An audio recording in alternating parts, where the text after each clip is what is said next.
Oke. Assalamualaikum warahmatullahi wabarakatuh. Waalaikumsalam warahmatullahi wabarakatuh.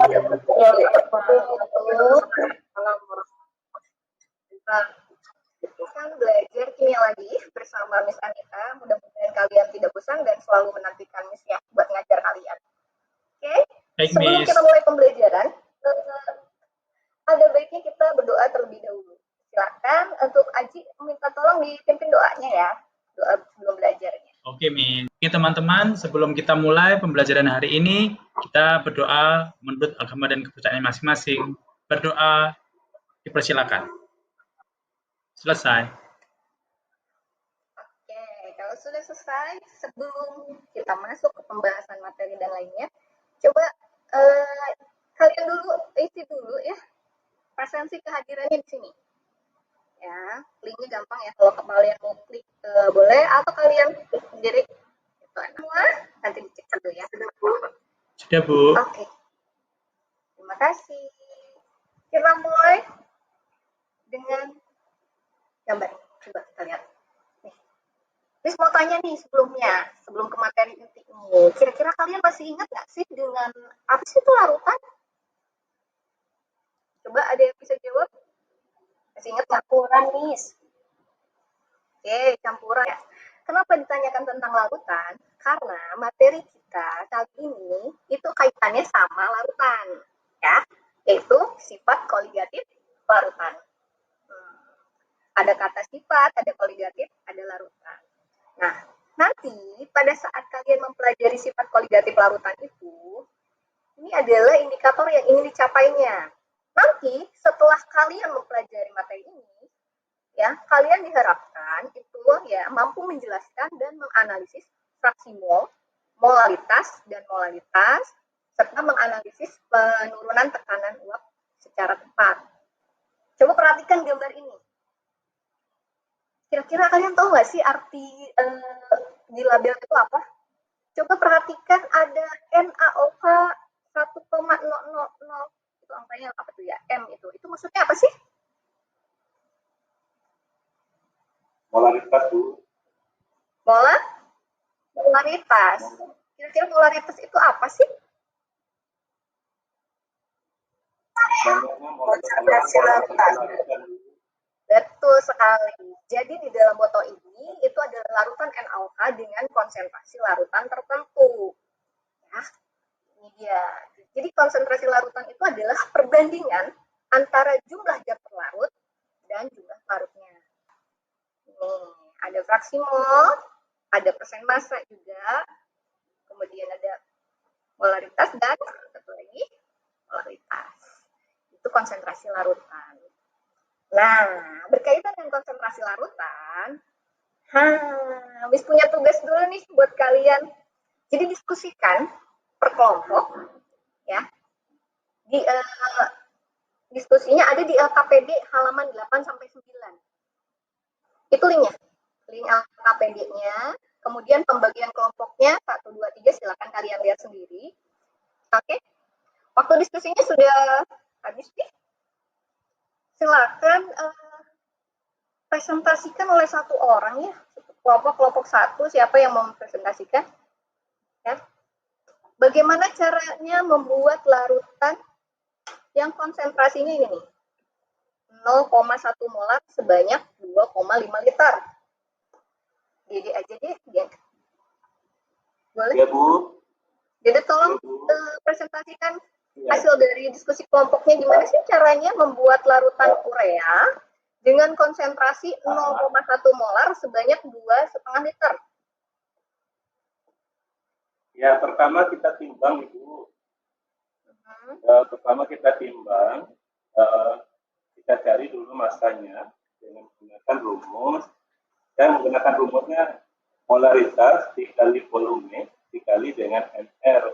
Dapatlah nanti hasilnya 15 gram, Bu. Kemudian kita masukkan ke dalam lab ukur. Nanti kita larutkan sampai 250. Seperti itu, Bu.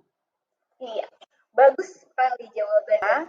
Satuan konsentrasi yang pertama itu adalah fraksi mol. Dia didefinisikan sebagai perbandingan jumlah mol zat terlarut atau mol pelarut terhadap mol totalnya. Oke, lanjut ke satuan konsentrasi yang lain, yaitu molaritas. Nah, molaritas ini tadi yang dijawab oleh Dede ya, oleh Dede tentang pembuatan larutan dengan konsentrasinya molaritas. Jadi dia didefinisikan sebagai jumlah mol zat terlarut dalam 1 liter larutan. Ingat, 1 liter larutan. Ke molaritas. Ya, molaritas itu didefinisikan sebagai jumlah mol zat terlarut dalam 1000 gram pelarut. Itu perbedaannya, selain nada hurufnya yang berbeda. Oke, bisa dipahami ya tentang konsentrasi, karena kalian tadi sudah melakukan penggalian informasi dan luar biasa sekali jawabannya. Ini lanjut, kita lihat. Sekarang tolong perhatikan, Miss punya 2 tabel. Miss punya 2 tabel. Yang pertama, tabel yang di atas, yang ada atas itu sebelah kiri, itu adalah tekanan uap murni air pada berbagai suhu. Ya, ada tekanan uap air murni pada berbagai suhu. Kira-kira kalau kalian melihat itu, ya, melihat tabel yang tekanan uap murni air itu, apa yang bisa kalian simpulkan dari tabel tersebut? Yang bisa terbaca dari tabel tersebut? Semakin tinggi suhu, Bu, semakin tinggi juga tekanan uapnya. Betul sekali. Ya, jadi semakin tinggi suhu, tekanan uap airnya makin tinggi. Lanjut, sekarang ke tabel sebelahnya nih. Geser dikit matanya. Oke. Ada tekanan uap larutan urea pada suhu 25 derajat Celcius. Coba lihat di tabel yang tekanan uap air murni. Pada suhu 25 derajat Celcius, tekanan uap air murni itu adalah 23,8. Namun, ketika dia terlarut urea, tekanan uapnya jadi seperti apa ya? Turun. Turun, Bu. Turun. Kenapa bisa turun? Karena pengaruh zat urea. Karena pengaruh urea. Zat terlarut, Bu. Boleh lihat. Coba lihat di tabelnya. Makin besar perbandingan urea dengan airnya, kira-kira tekanan uapnya makin tinggi atau makin kecil? Kalau misalnya zat pelarutnya makin banyak, tekanan uap pelarutnya jadi kira-kira seperti apa? Zat terlarut makin banyak, tekanan uapnya makin kecil. Betul sekali. Jadi, zat terlarut itu dia akan mempengaruhi tekanan uap dari si pelarut. Ya. Itulah yang dinamakan dengan sifat koligatif larutan. Ya. Dia berasal dari bahasa Latin yang artinya bergabung bersama. Nah, seperti itu. Ada yang mau ditanyakan dulu? Kenapa tekanan uapnya menurun? Oke, jadi sifat koligatif larutan itu sebetulnya ada 4. Ya.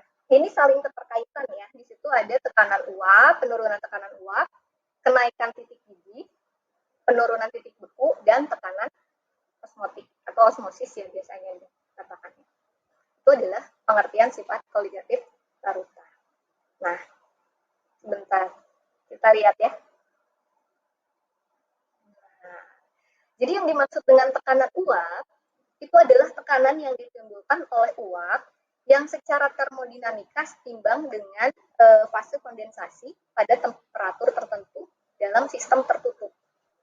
Nah, jika suatu pelarut ditambahkan sejumlah pelarut, maka tekanan uap pelarutnya akan mengalami penurunan. Selain itu akan muncul yang dinamakan tekanan uap larutan. Ini besarnya penurunan tekanan uap itu nanti akan sebanding dengan fraksi mol. Fraksi mol zatnya yang terlarut.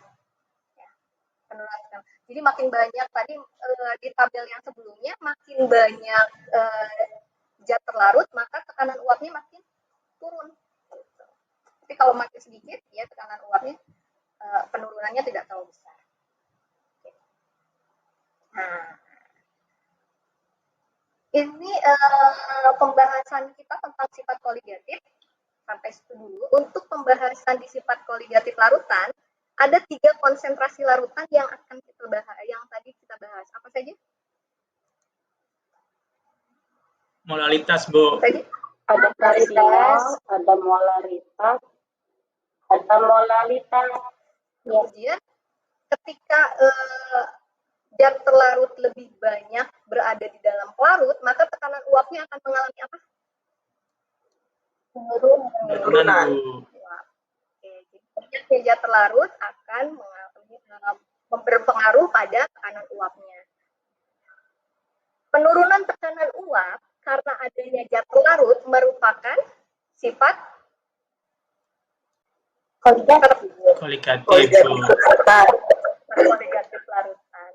Oke, nanti minggu depan kita akan membahas lagi materi tentang sifat koligatif larutan yang lain ya. Mohon maaf bila ada kesalahan ya. Jangan lupa kerjakan tugasnya. Saya tunggu ya, Miss tunggu ya. Ayo kata. Assalamualaikum warahmatullahi wabarakatuh. Assalamualaikum. Waalaikumsalam warahmatullahi wabarakatuh.